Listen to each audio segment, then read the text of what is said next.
আমি অনেককে হারিয়ে যেতে দেখেছি, শুধু মানুষ নয়। যেমন একটা গাছ, এটা আমার বাগান, ছাদ বাগান ছিল, দেখেন মরে গেছে। আপনি যতই চেষ্টা করেন না কেন, ধরে রাখার কোনো সুযোগ নেই।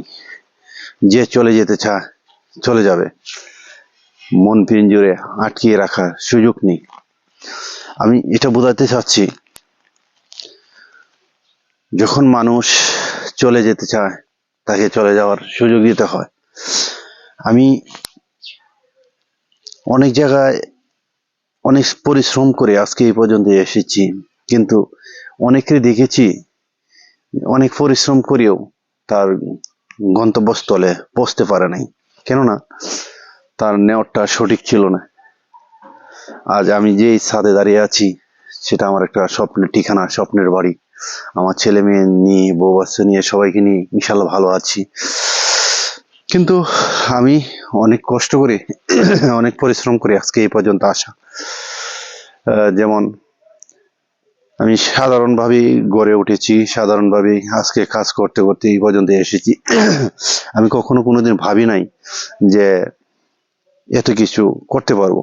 আল্লাহ পাক রব্বুল আলামিন করিয়েছেন, করেছি। আমার নিয়তটা সঠিক ছিল, সেই জন্য পেরেছি।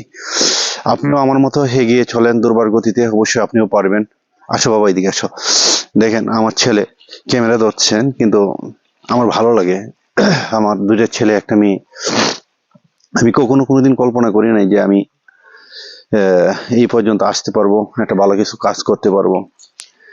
কিন্তু সবই তো আল্লাহ পাকের ইচ্ছে। অনেকটা কিছু করতে পেরেছি, অনেক কিছু করতে পারবো, আরো আশাবাদী। আমি যে ছাদের উপরে দাঁড়িয়ে আছি, এটা আমার বাসার ছাদ। আমি কখনো কল্পনা করিনি যে আমি ছাদ করে বাড়ি করব, আর আমার এত সুন্দর একটা লাক্সারি বাড়ি থাকবে, আমার গাড়ি থাকবে। মোটামুটি ফ্যামিলি সূত্র নিয়ে ভালো আছি, আল্লাহ পাক ভালো রাখছেন। কিন্তু সবসময় আমার ইচ্ছে ছিল পবিত্র। কে কি বলতেছে সেটা আমার দেখার বিষয় নয়। আমার কথা হচ্ছে যে আমি কি করতেছি সেটাই আমার দেখতে হবে। আমি কি পারবো কি পারবো না সেটা আমার দেখতে হবে।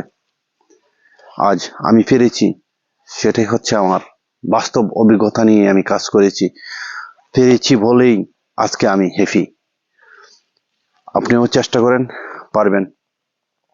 আমার জায়গা থেকে আমি বলছি, আমি নিজে উদাহরণ। সবাই ভালো থাকবেন।